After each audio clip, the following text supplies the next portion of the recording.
Let's check my editing to see. Oh no! Wait there, I've not got my mic on. This is where we check how good my editing is to see if I'm actually in this shot or not. But we're back on the Nissan Pulsar Gtir. We've been holding back just with everything that's been happening recently, but there is some mods improvements that are about to happen to the Pulsar, hopefully, if A, we've got the right parts, and B, everything plays ball. But we're going to be changing some parts in the interior, and we're also going to be doing some work in this area as well. So let's just get into the episode and we'll show you guys what's happening. I recycle the gloves, so I turn them outside in and then put them back the way, and then needs must. Because we're a poor YouTube channel. Right, so let's get the car on the ramp, but first let's show you in box number 1. It's actually box number 1 and bag number 1 because in this bag we need this to team up with this, and I'll explain what's happened. So basically we are going to be upgrading the front brakes to Wilwood 4-pot brakes. So we've managed to get some brand new second hand parts. These should be a direct fit onto the Pulsar brakes, and we're upgrading the rollers, or discs as we call them. These are a little bit pitted. They were very bad, but we had them vapor blasted. This is actually just to get us through to kind of the winter, because, well, these just came with the kit, to be honest, so we'll just try to see if there's a little bit of life in them. And then we have got some big plans for the car over the winter time, so I don't want to put brand new brakes on and then it just sits all winter, because depending on what you guys have seen on the channel yet, depends where the car will be stored, because things are just crazy. So temp rotors or discs just now, and they have been vapor blasted, and these are going to team up with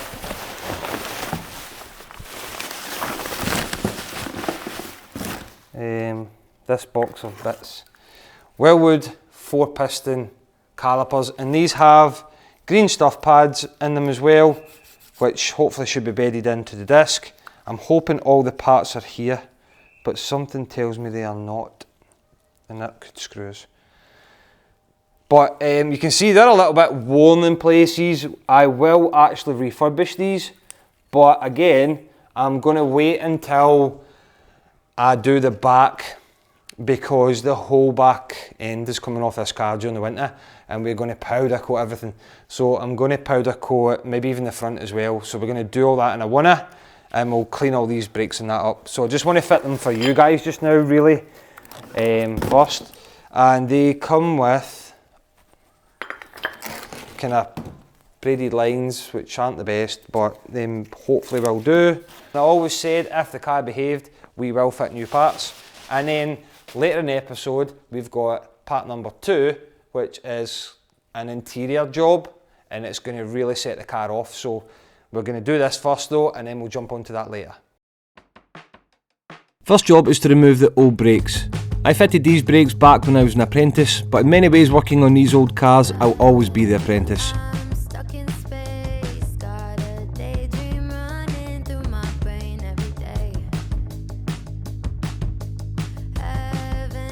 These calipers are held on with two 14mm slider bolts. With the caliper off, next it's time to take the pads out. And then the two 17mm bolts holding on the carrier, which didn't seem very tight. See? Apprentice.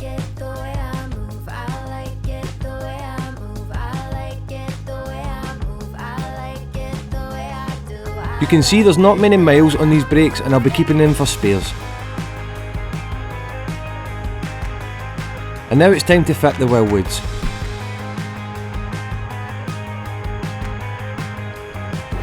So let's be honest, I've never done this before, so I'm not sure if it goes that way on this side or whether this should be on that side, but it's fouling against this wee kind of shield here, so Gesundheit.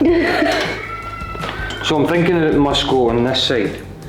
And then if we take a caliper or a disc. I'm just test fitting and then I'm going to final fit. And also we need to pray that these fit inside the calipers fit inside the wheels as well. Oh, the bolt line's going back on. Right, it's got to be that side because look where the disc sits, it would foul against that. Can you give us a light? So if I had it any other way that would foul, so it's got to sit that way. So I think we can tighten this up now and then put a disc on there. So I'm just going to horse it up. Is that the technical term? Horse it.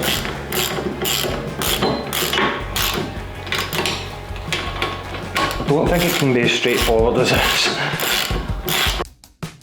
And I was right, these brakes ended up being anything but straightforward to fit, and they almost cost me an eye, which you'll see later in the episode. Hold up! Wait a minute! Something right! I knew this was going to happen. That's that high, them bitch. That's miles away. Right, so there's a wee bit of slack in that, see? I do like these seats, they're quite comfortable, but for this next task we need to take them out. So I'm just going to buzz them. We have put the brakes on pause for a second. There's something not quite right. And I don't want to break anything, whatever. That's why I didn't crack the bleed line and actually remove the flexi pipe. I want to make sure they dry fit first. So I've messaged the boy who was selling a set. Hopefully he can maybe help me out. We're missing something, or I don't know. I don't even have the box that they came in anymore because they've been here for months. So either I've putting something on wrong or I'm missing something, whatever. But you would think those spacers would just, but anyway. Pause on the brakes till the later in the episode and we'll fix this first because at least one thing's getting fitted this episode, right? So enough talking. I'm not going to show too much away because this should be a nice wee surprise, unless, what is it with this car? Unless you guys watched the behind the scenes episode, in which case you will know what I'm about to do. So the behind the scenes episode where we went to Dumfries Motor Show with Tommy and his red Pulsar, and I just want to say that Tommy was robbed. That was the best car there. Tommy's was the best car there and he was robbed, and I think we should start a Justice for Tommy page. Hashtag Justice for Tommy. Because that's one of the nicest, cleanest cars that I've seen, and it deserved a bit more recognition, shall we say. And the reason I didn't enter the show and shine was because mine was sitting next to his. So, if this is there, I'm not winning anything.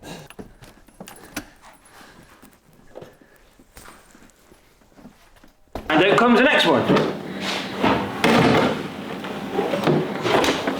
Oh shit, I'm plugged in. Am I plugged in? Yes. Oh, it's right, that might be a problem for something that I'm about to do later. Now I'm going to show you guys the reason I need the seats out. The reason I have removed the seats from the Pulsar is for this very specific reason. I'm so excited to fit this part to the car. It's something I've wanted in any Jap car I've owned for a long time, and I think it stems from back in the Fast and Furious, maybe Tokyo Drift movies, where I'm sure they run this, and it's quite exciting for me to have this in our car because I think it's just going to make it look sick. And I never use the word sick, ever. If you come this way, I'll show you. Oh, we've got some bride seats. And I think they recline. Can you remember, Michelle? No. So we need to figure out how they fit in the car, but I do have, oh, these have the seatbelt clips on them. And these are genuine bride seat rail for Nissan, for the N14 seat. So these are extremely rare seat rails. So these, I think these are actually worth more than the seats, because I'm not going to lie, they're probably genuine fake seats. but I'm not bothered. So we're going to fit these seat rails to the seats and then into the car, and hopefully it goes better than the brakes did. So this should be relatively more straightforward because I do have all of the fitting kit here. So this frame is going to bolt on there, and I'm hoping that it's left a washing mark there, and we should be roughly in the right place. I'm going to hold these two up. This is where I only have one hand because my other hand doesn't work, so I need to just try and struggle in front of Michelle while she watches me. Film. You can't film either.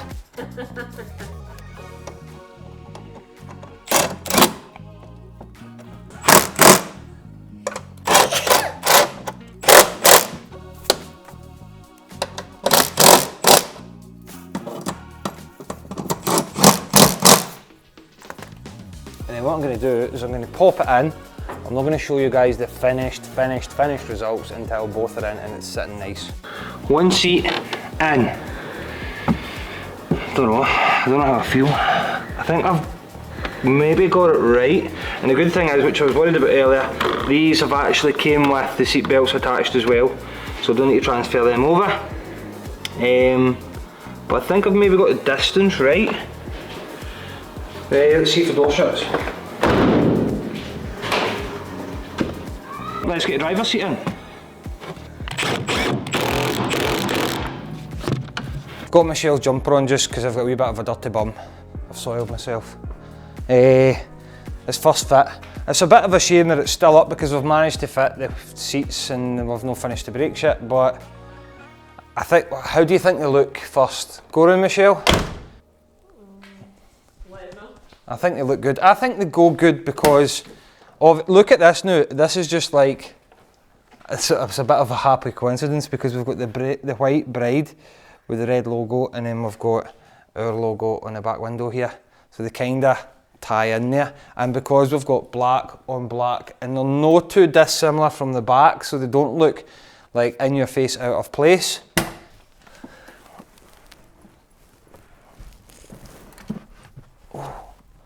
Oh, I'm so fat. Oh no. I don't like it. My knees are touching the steering wheel. You haven't even started bringing it in yet. Can I put that up? Can I pet that dog? No. That's not a dog. For sale, £1,000. So I'm a bit forward. As long as I don't need to change gear, brake or accelerate, they're pretty comfy. Kind of feels like that time I tried on your underwear, Michelle. I'm a bit fat. Bit too fat for your underwear. That didn't happen. Do I look good? Apart from the fact I'm 34, bald and fat. But then yeah. Yes! Is this a midlife crisis? Could be. No, there's a midlife crisis episode coming up at the end of the year. That's a real midlife crisis. Now this reminds me of the time I tried to get back out of your underwear.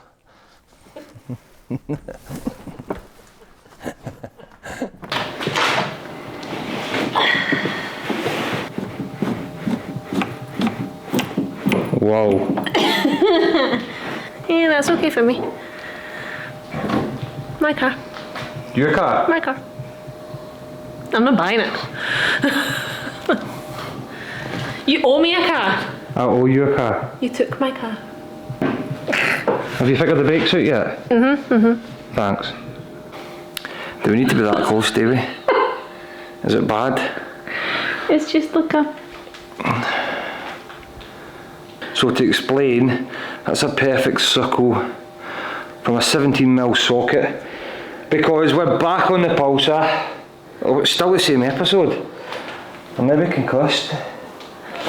It's the same episode, but it's like 2 weeks later, and that's because the amount of problems that these 4-pot brakes are causing us on the Pulsar. So let me just wipe the sweat off. I can feel it through my teeth. It's hit my eye socket and shocked all the way down through my front teeth. Anyway, the show must go on. It's not the first time I've bled for the love of cars and to bring you guys content. But if you recall, earlier in the episode we were having problems with the Wellwood 4 pots. Now, just very, very briefly, I'm not going to dwell on it. The kit that we got, second-hand kit, we've looked into it, and what I have noticed is I've got 2 bolts here which look like genuine original ones, and we've got 2 that are cut and have been rounded, so they don't have the same clearance, especially since we need to space it, and the head size is actually different and stuff as well. So I don't have full trust in this kit. We've looked at the logo on the caliper bracket, which is here, there, BK39A, and these are actually for like 280mm discs, and these are 310mm discs that we're putting on.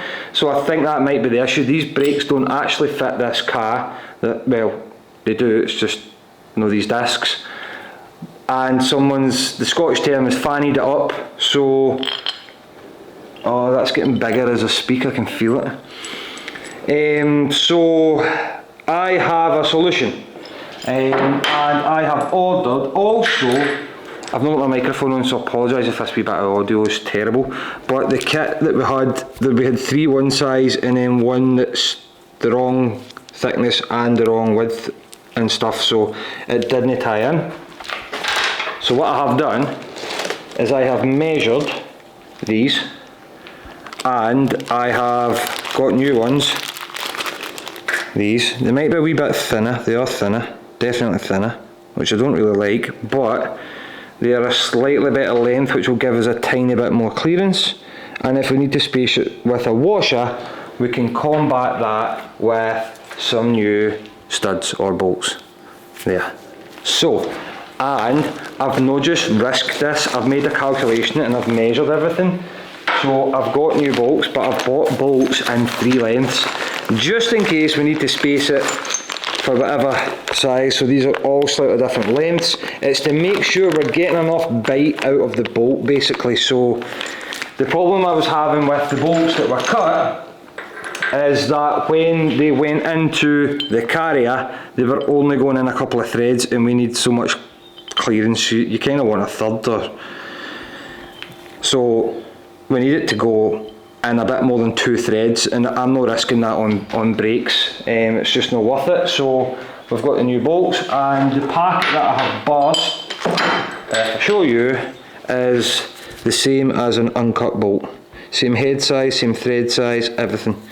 So we're going to build it back up, and we're going to get this on, blade up, and that should be us. We should have the brakes and the seats in. We'll take it somewhere, do some panoramic shots for you guys, and let you know how it feels, the difference, and is it worth doing for you guys.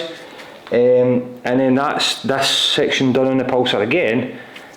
Happy days. So let's just get on with it.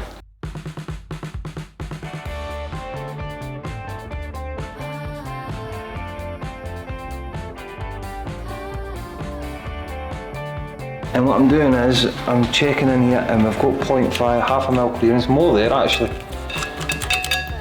So, making sure there's clearance between the disc and the caliper. There's half a mil there. And more than half a mil there. Sure. I'm going to see if there's a mil. Well, that's 0.95, and that's going in, so we've got a mil. Got a millimetre clearance basically there. Yeah. So millimetre clearance. Maybe slightly less at the bottom. But that should be okay then, to run that. So I think that is a winner, as long as the wheel now covers the piston, because I'm looking at that and I'm thinking that piston's sitting pretty heavy out, so and I've never taken my wheel into consideration. So I need to hope that the wheel fits stop looking at my eye. Everybody. We need to hope that the wheel fits and gets clearance of the caliper, so, and hope that the bleed nipples free up. So what I'm going to do just now is, while I'm getting the brake line ready, I'm going to scoosh on the brake nipples, to make sure that they crack off for us. I just need to hope that those are nice and free. Now I'm confident I've sorted the clearance issues with the calipers, I can remove the brake flexi pipes to make way for our braided lines that we need to run these 4-pot brakes.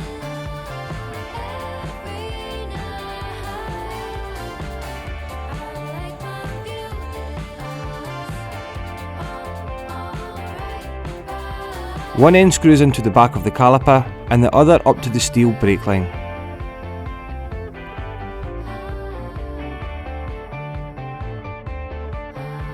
There's some excess length in these braided lines, so we'll have to tie them out the way so they don't rub against the wheel. Before my eye closes, we're just going to quickly take this off, strip it down and show you guys the results. So I'm just going to click my fingers and apparently that just works. So, right, so we have skipped and we're at this stage. New line is on. I've just repeated the exact same process. I'm just going to show you guys inside. So I've cracked off the nipples. One's a little bit damaged, but I think we can get away with it. It just depends on whether or not it's going to hold fluid or not. But I will order a new nipple for one of the calipers.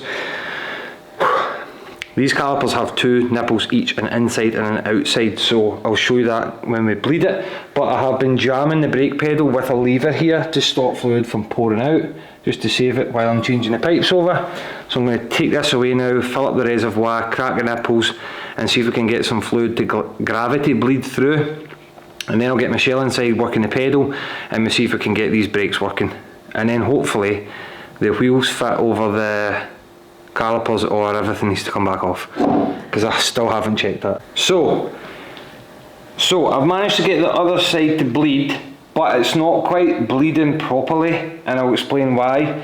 These are the nipples and the fluid should be coming out the top of the nipple. Now I think the nipples are pretty much short, and if you look in the back, that one's actually broken. That nipple there is broken. Take it out, Michelle. So that nipple there is broken as well. Now they are holding fluid, and the way it works is it's like a little cone shape and it's seated and it seats in, and then when you crack it off, the fluid, it allows it to pass through. Now I'm worried that the nipple's obviously broken, but it is seating because we've bled the other side and there's no leaks on this side, so I should hopefully be able to bleed this side. It's just that the fluid's not coming out of the nipple, it's more coming out of threads, so which means the nipples are clearly blocked. You could about with them and unblock them. I'm actually just going to order 4 because this one's broken anyway, but for the sake of finishing the video, which it's already taken 2 weeks to do, we're just going to bleed it here. So Michelle's going to go in the car, pump the pedal, I'll open the nipples, I'll shout up, down, and we'll get this bled. Hopefully the wheels fit and then we can take it out here. Moment of truth, was all this for nothing? That's okay. Is it? Before bleeding the brakes with Michelle, I actually wanted to double check that the wheels did clear the caliper, or everything was coming back off and the old ones would need refitted.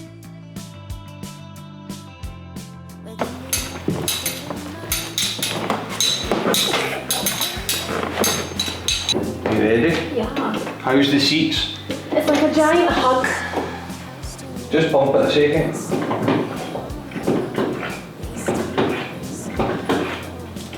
Then hold it down. Right, so bonus footage. It's not essentially part of this video, but it's a little experiment on the Pulsar. This is a smoke machine, and basically the Pulsar still doesn't have the exact boost and stuff that I'm expecting or that I've notoriously heard about this car. So I'm going to test the boost system. How I do that is I'm firing smoke through the air intake, through the turbo, through the intercooler, and it will pick up any leaks in the system which could be causing a boost leak. Also show air pressure, test air pressure systems for any leaks and vacuum leaks and all that kind of stuff. So because this engine runs predominantly vacuums and everything else, this kit should be ideal to try and diagnose something in that system. I've originally bought it for the Super Turbo, which we're due to go back on, but I've been using it to diagnose a few customers' cars right now, and it's been epic. And I'm still doing mods on the car right now, so I'm just going to test it while I have it here. So first things first, we put this cone into the air intake system. So I've got it in there, but I could disconnect it down in at the turbo and slot it in there, but the cone shape's just going to fit in there. I've got my machine powered up to the battery, so this is a built-in compressor and there is baby oil inside it. That's what I'm using to produce smoke because it didn't come with the liquid, so apparently that works. I'm not too good with this evap thing here, which is some sort of control. I'm just producing smoke and firing it in, to be honest. I need to go back and research that. So everything hooked up, it's as simple as that. Basic bit of kit. You get fancy ones, but this is a simple one. We switch it on and within a few seconds we should have some smoke.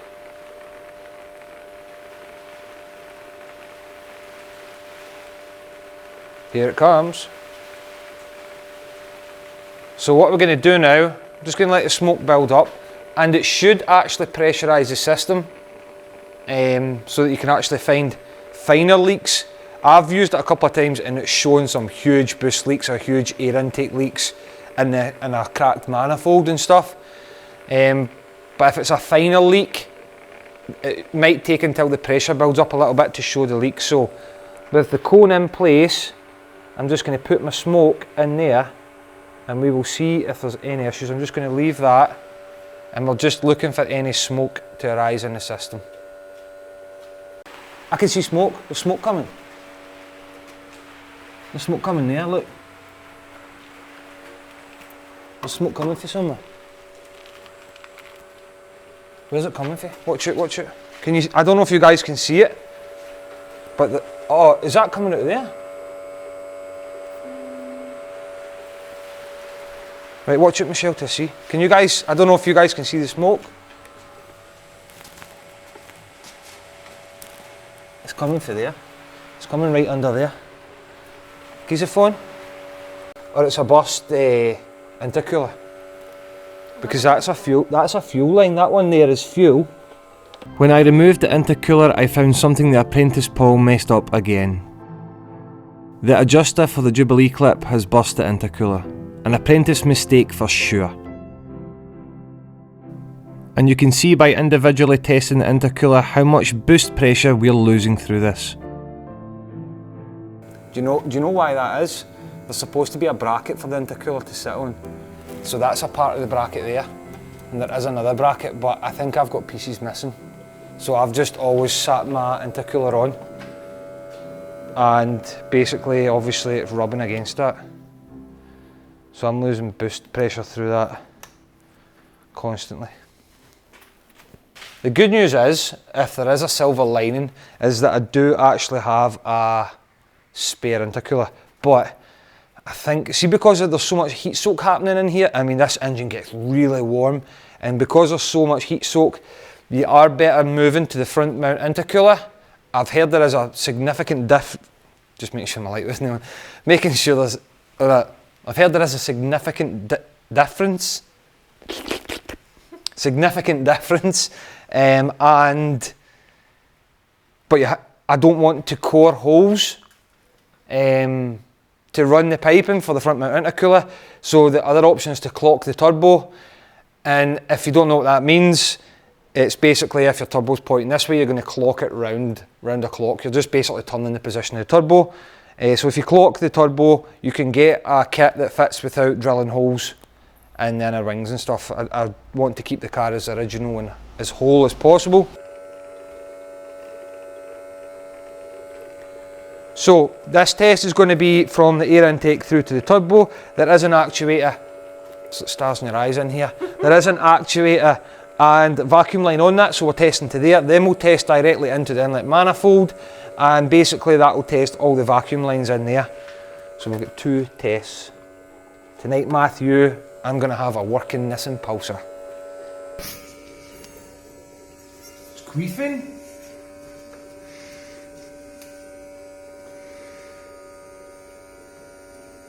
This one's alright, look. She's in. Shorty! It's looking, what's that scary movie when he rolls down the window?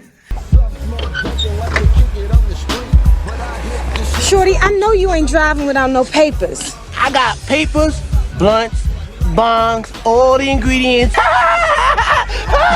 Shorty!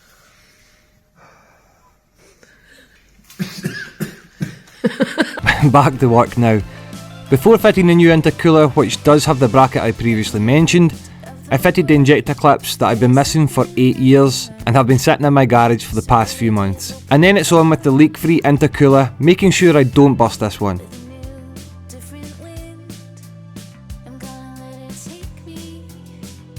Oh, and it's been that long, the bleed nipples have arrived in time to finish the brakes.